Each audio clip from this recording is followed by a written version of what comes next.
Envelhecer pode ser um processo desafiador para muitas mulheres, mas para você envelhecer com graça e confiança, a chave está no amor próprio. Hoje, na nossa série sobre o envelhecimento feminino, nós vamos explorar as reflexões da escritora e poetisa Maya Angelou sobre como cultivar o amor próprio ao longo da vida.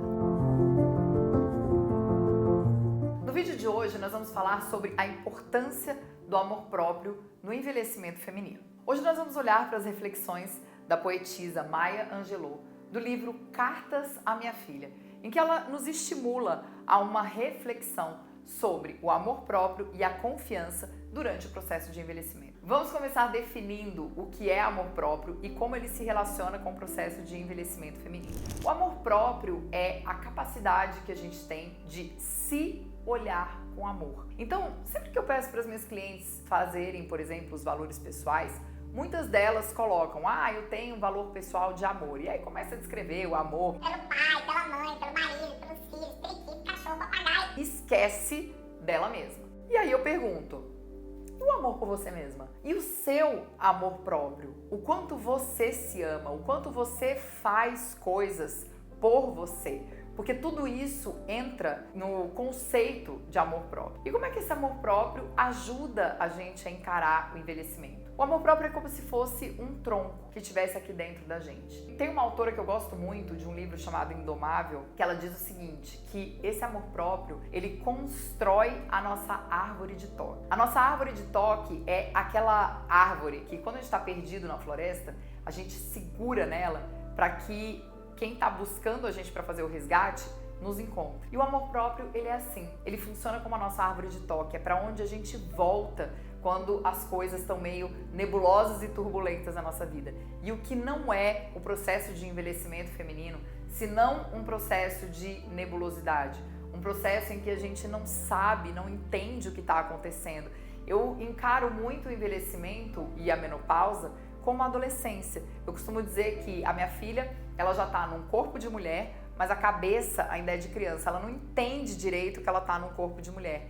E eu acho que a mesma coisa acontece com a gente, principalmente hoje. A gente tem muita informação, muito acesso a conteúdos para que a gente possa, enfim, trabalhar a cabeça e ficar cada vez mais jovem, de mente. Tem o lifelong learning, então a gente já sabe que os nossos neurônios trabalham a nosso favor. Então eu acho que quando a gente entra na menopausa, é como se o nosso corpo não conseguisse acompanhar a nossa cabeça. O livro Cartas à Minha Filha é uma coletânea de cartas escritas por Maya para sua filha e que trazem reflexões a respeito de suas experiências, aprendizados e sabedoria adquiridos ao longo da vida. E eu trouxe 6 pontos para que a gente possa discutir ao longo desse vídeo e que você possa deixar o seu comentário aqui ao final, além de se inscrever no canal, ativar as notificações e compartilhar esse vídeo. A primeira ideia que a Maya traz nesse livro é a importância do amor próprio. A importância da gente se aceitar e da gente se amar, independentemente das pressões externas e daquilo que esperam da gente. Isso é algo sobre o qual eu tenho falado muito, sobre essa questão da aprovação externa. Gente, eu quero que vocês guardem uma coisa na cabeça de vocês. Sistemicamente, quando a gente pensa na aprovação o tempo todo, a gente está querendo algo que a gente não teve na nossa infância. Então, quando eu tô o tempo todo nessa exigência, nessa busca pela aprovação, o que eu digo para as minhas alunas e para as minhas clientes é o seguinte: volta o seu olhar um pouquinho para sua mãe e para o seu pai. Veja como você os trata, veja como você se refere a eles. Veja se você está numa postura de exigência diante deles, porque quando a gente se coloca numa postura de exigência diante dos nossos pais, a gente se coloca numa postura de exigência diante da vida. E o tempo todo a gente fica buscando essa aprovação. Então é a aprovação do chefe, do marido, da amiga, aprovações essas que nunca vão suprir aquilo que você quer, porque aquilo que você quer estava lá atrás. Então o amor próprio de uma adulta, de uma mulher adulta, ele precisa independer do julgamento do outro, da aprovação do outro e das pressões externas que ficam dizendo o tempo todo para que a gente seja cada vez mais jovem e cada vez mais bonita. O segundo ponto que ela traz é a valorização das diferenças. O quanto você é capaz de lidar com as diferenças. O que a gente vê hoje, está muito ligado ao primeiro ponto, é as mulheres, quando elas estão mais velhas, elas são excluídas.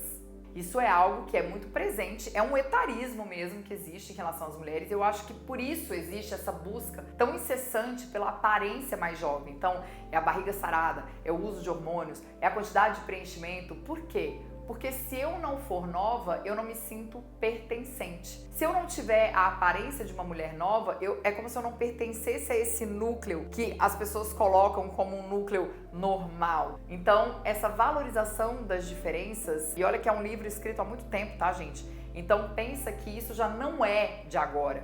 Essa valorização das diferenças já é algo que se vem falando há muito tempo. E aí a minha questão para você é como você lida com as diferenças, não só de você para com o mundo, mas de você para com você mesma. Então, quando eu olho que eu tô envelhecendo e vejo que eu tô ficando diferente de todas as outras, como é que eu me sinto? Quais são as pessoas que eu sigo, por exemplo, na internet? Eu sigo mulheres da minha idade ou eu sigo mulheres mais novas com quem eu fico me comparando e o tempo todo pensando, ah, mas eu tô velha, ah, mas eu não consigo, ah, mas olha o corpo dela e olha o meu. Então, qual é essa ambiência que você cria, às vezes até dentro das suas próprias redes sociais, em relação a pessoas que você segue? Elas te levam pro mais ou elas te levam pro menos? Elas te levam pro movimento de comparação ou para o movimento de aceitação? Isso é algo importante para você pensar. O terceiro ponto que a Maia traz nas cartas à filha é a busca pelo conhecimento. Então ela ressalta o quanto é importante a gente se conhecer para que a gente possa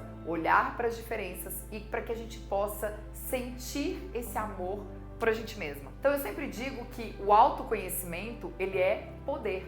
Quando a gente se conhece, a gente consegue trazer uma força mesmo de dentro da gente, porque a gente consegue conhecer e reconhecer as nossas qualidades e não só trazer aquele pergaminho de defeito quando alguém pergunta quais são as suas qualidades. Eu não sei ver, eu não reconheci uma qualidade, eu não sinto nenhuma força em mim. Então o autoconhecimento, ele traz esse movimento de força, esse movimento de construção. Sabe a construção da sua árvore de toque, que é determinada pelo seu amor próprio? O autoconhecimento, ele traz tudo isso. O quarto ponto que a Maia traz no livro e que linka muito com o amor próprio é a resiliência diante das adversidades. Então pensa que à medida que a gente vai envelhecendo, nós vamos trazendo na nossa bagagem experiências. E essas experiências, muitas vezes, elas são experiências traumáticas. É muito do que ela traz no livro. Ela traz as experiências traumáticas e como ela fez para poder superar essas experiências. Ela traz isso para a filha dela. E é muito engraçado, gente, porque quando eu estava fazendo químio, eu fiz um diário para Duda, que eu ainda não entreguei.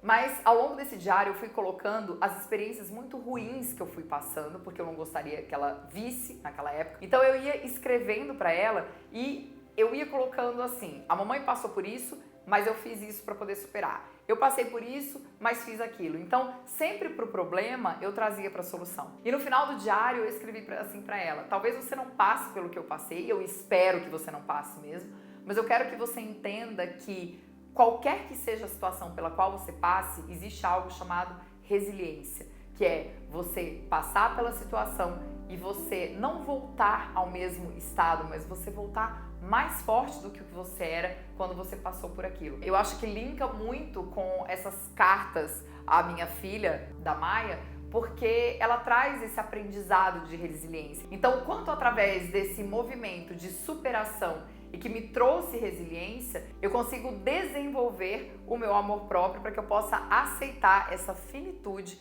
da juventude. Quando a Maia fala da construção do amor próprio, ela traz um ponto que é muito importante, que são as relações interpessoais. Então, Martin Seligman, quando ele traz a base da psicologia positiva e que ele traz o modelo PERMA, que eu já falei aqui sobre esse modelo em algum vídeo do canal, ele traz a importância das relações positivas, ou seja, relações que te levam para o mais, relações em que você pode trocar confidências e você pode confiar na pessoa, você pode trazer essa pessoa como conselheira para sua vida, pessoas em quem você confia, com quem você se abre, pessoas em que você tem um ombro amigo para você poder chorar. Então, essas relações interpessoais, elas são muito importantes para a construção do amor próprio. Então, quero que você avalie como é que estão as suas relações interpessoais, até mesmo para que você possa usar isso como uma avaliação para a medida do seu amor próprio. E o sexto e último ponto que eu destaquei desse livro da Maia para trazer para vocês foi a defesa dos direitos civis.